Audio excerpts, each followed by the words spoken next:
What's going on, guys, and welcome back to another FPL video on the channel. And in today's one, we're going to be looking at the best players to buy for game week 2. Of course, this is just my opinion, so you don't have to follow what I say at all. But without further ado, let's get into it. So straight into the first player we go. We do have the main man himself, Diogo Jota. This is a player who is in my current team, and I think he is a fantastic FPL option to own, especially while he is playing. Alright, when Jota plays, he is really good. Of course, he scored in the last game against Ipswich away from home, and he played really well, and Liverpool played well as a team. Of course, they struggled sort of in the first half. They struggled to beat the press that Ipswich had, but in the second half, man, they really just took control of that game, and they started creating chances for fun. And Jota did have a couple of big chances. Obviously, he scored one of the big chances he had, but the other one was when Trent had the ball on the right hand side. He whipped in a cross, and Jota got his head to it, and it just went wide, so close to scoring. So Jota could have really had 2 goals that game, but he really did play well. And like I said, at the price of 7.5 million, I think he's a fantastic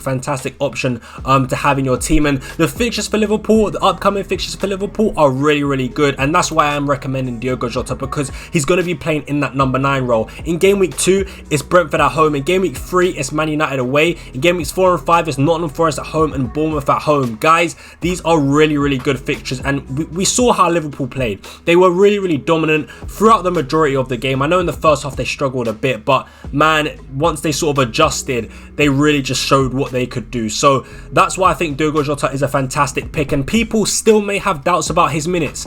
But for me, I just think he's going to be a starter, because he actually played 70 minutes in game week 1, which is actually a lot. That's really good minutes, guys. I know it's not a full 90 minutes like Mohamed Salah, but 78 minutes is good enough for a player like Jota. So if he can consistently get those minutes, which I think he will, then I think he remains a fantastic option. And Muniz didn't even come onto the pitch at all, guys. All right, Jota came off for Gakpo, but Muniz didn't even come on for a second. All right, so I think it's positive signs there for Diogo Jota, and if he can keep scoring, keep playing well, then you'd assume that he continues to keep that number 9 role as his own. So that's why I think Diogo Jota is a great option, man. And like I said, man, when Diogo Jota plays, he usually does really well. So I think the minutes are pretty safe for now. So I would just jump on the Diogo Jota train while you can. Jump on that Diogo Jota bandwagon while you can, guys, because yeah, like I said, when he plays, he really does perform well. So next up, we do have Antonee Robinson. And guys, if you are one of those unlucky people who had Kwanzaa in the FPL team and you're looking for a replacement, I really do think Robinson could be that guy. But before we do talk about Robinson, guys, I just want to quickly say a quick message to everyone out there that had Kwanzaa in the FPL team. Guys, you didn't make a bad decision. I still think Kwanzaa was a good short-term pick. Yes, there was of course the risk long term, but for the short term, for the first 4 to 5 weeks, I do believe Kwanzaa was a good pick. He was starting in preseason, and clearly Onslaught did favour Kwanzaa, and that is why he did start. And also, it's just very rare for a centre back to get subbed off at half time, so it's something that you just can't predict.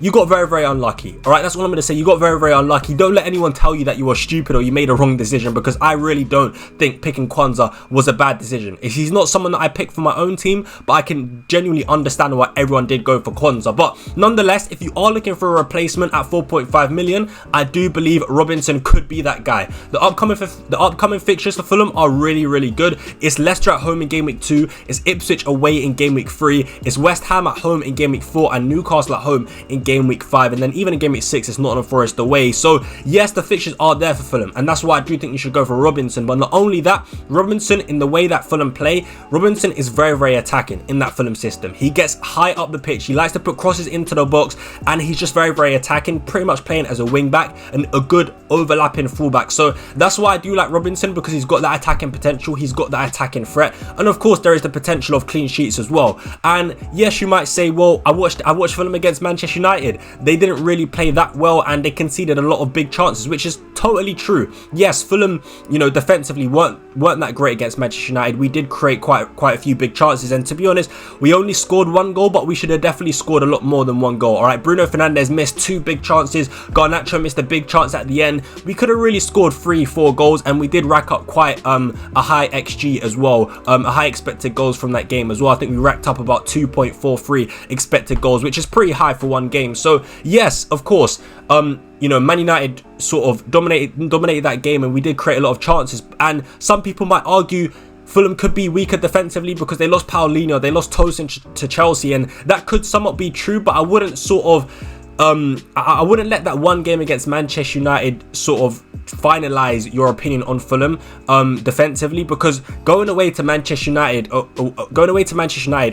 in the first game of the season is never going to be an easy game. And to be honest with you, it's pretty much expected that Fulham will give up chances away from home to Manchester United. So I wouldn't read too much into it. Let's see how they perform against the likes of Leicester, Ipswich, because I do believe, you know, those are very, very good games. So yeah, I would still, to be honest with you, go for Robinson as a replacement for Kwanzaa, because I just think the fixtures are simply too good. And I watched Leicester yesterday. Against Spurs, and yeah, they weren't good. All right, Leicester were not good. They weren't good at all.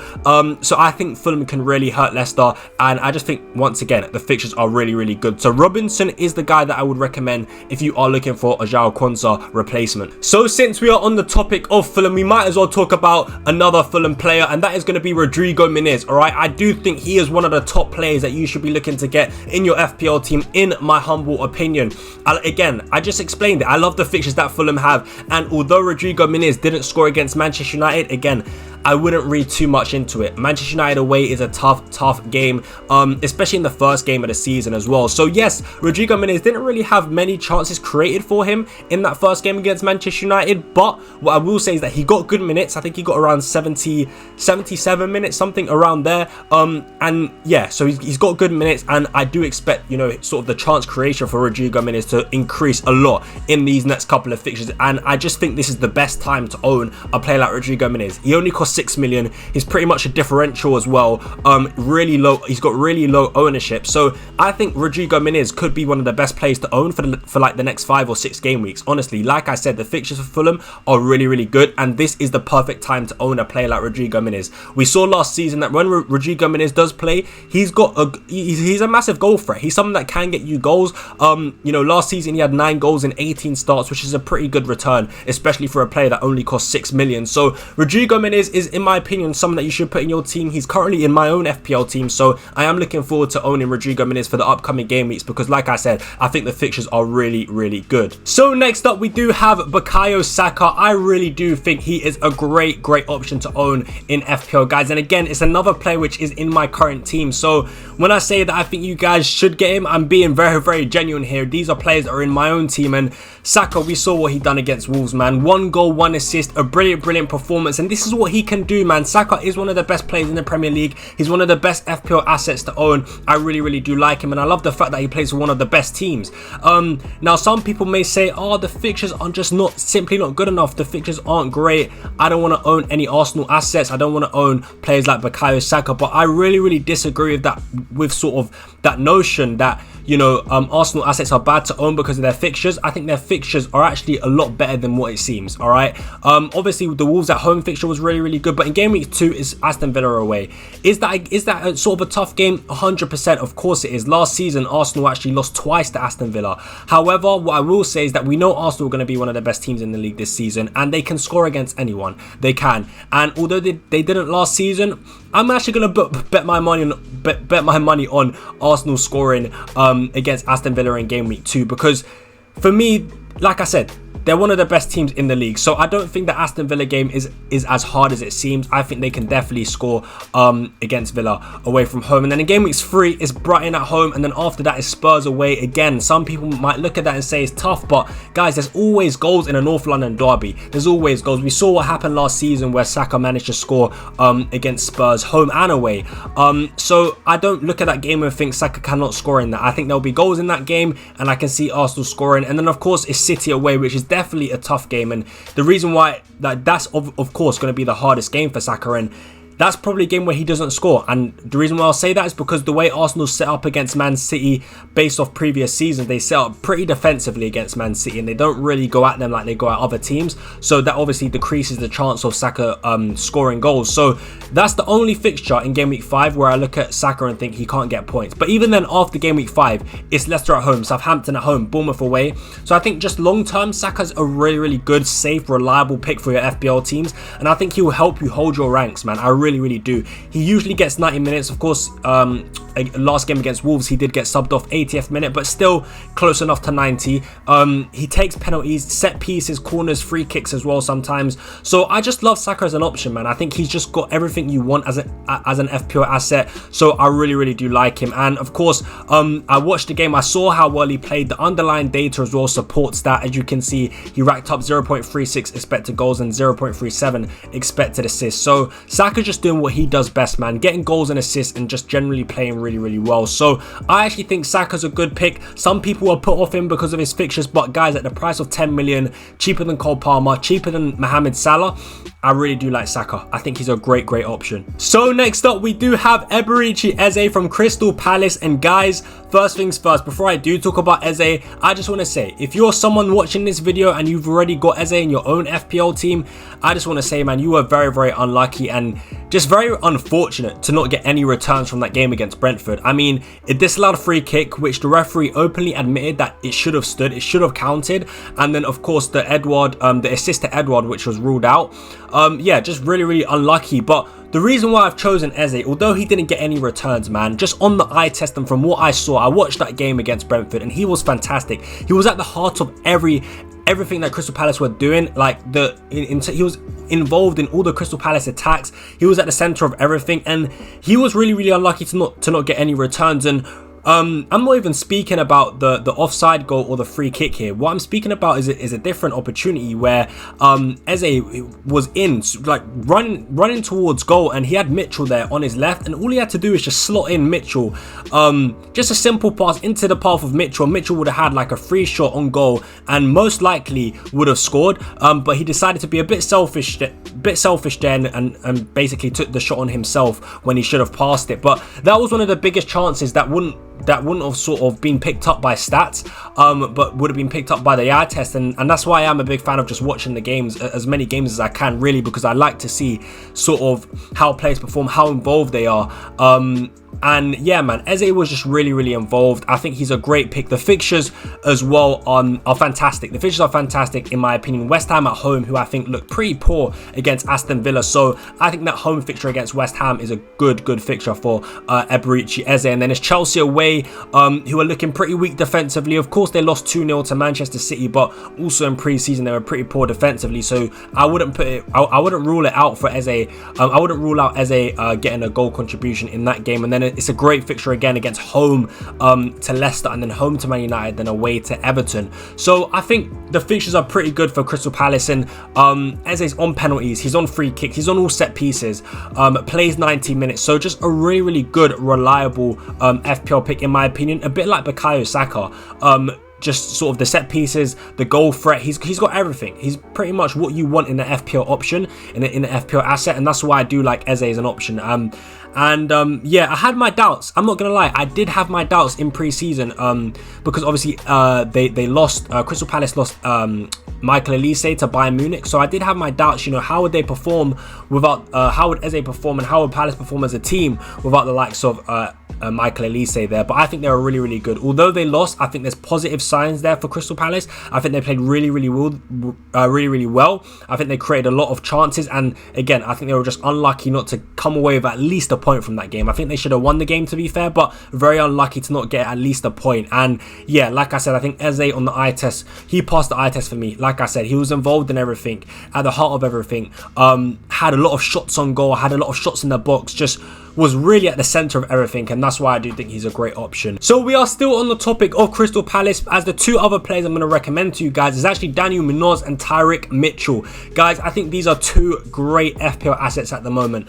Again, I watched the game, I saw how high these players were, and they're essentially playing as wingers. It's absolutely insane, guys. You've essentially got 5 million defenders playing as wingers. That is that is their sort of positioning in this system under Oliver Glasner, and that's why I think Daniel Munoz is a fantastic option. And also Tyrick Mitchell. I mean, typically within the FPL community, I feel like a lot of people do sort of usually speak about Daniel Munoz, but no one really speaks about Mitchell. And again, from what I've seen in pre-season and from what I've seen in the last game against Brentford at home, I think Mitchell's just as good as a pick as Munoz. Honestly, Mitchell's getting very, very high up the pitch. Like I said, essentially playing as a winger. He's getting a lot of crosses into the box. He's getting a lot of shots off as well. And he's picking up some really, really good spaces in the penalty area. And that's why I like him as an option. And of course, I think he actually could have scored today against Brentford. Although he didn't get any shots off today. I mean, he did get a shot off, but although he didn't get sort of a big chance, he actually should have had a big chance because, like I said previously,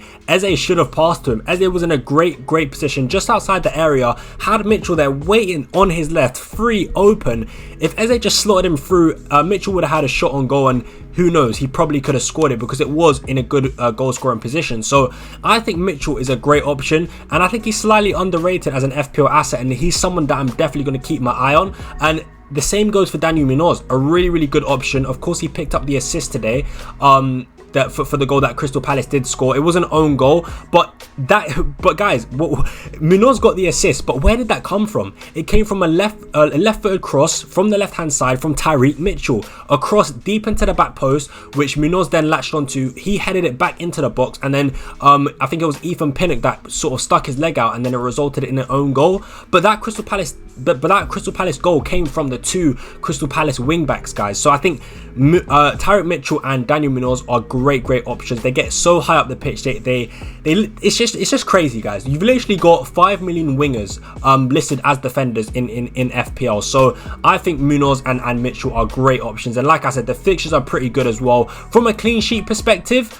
I would say you still got a good chance of getting clean sheets as well. I think West Ham at home is a good clean sheet potential fixture. Obviously, Chelsea away, they're probably not going to get a clean sheet. I'm going to be totally honest. But like I said, there's still potential for the attacking threat. And that's what I love about these two players. If they don't get a clean sheet, like today, for example, Daniel Munoz, he didn't get a clean sheet, but he still got the assist, which gave him some points. So that's why I am a big fan of the FPL, of the Crystal Palace wing backs. I think they can really do some damage in FPL, man, with a combination of clean sheets and goal contributions. So yeah, man, Daniel Munoz and Tyreek Mitchell, although I've not got them in my own team, I actually wish I did have them in my team. I'm not gonna lie, and they're definitely players to keep an eye on in my opinion. So that's gonna be it for today's video, guys, and if you did enjoy it, then make sure you guys do smash a big thumbs up on the video. Subscribe to the channel if you haven't already. I'll be posting my Game Week 2 team selection video tomorrow, so make sure you guys do stay tuned for that one and turn on post notifications if you haven't already. But guys, until tomorrow, until the next video, I'm out. Peace.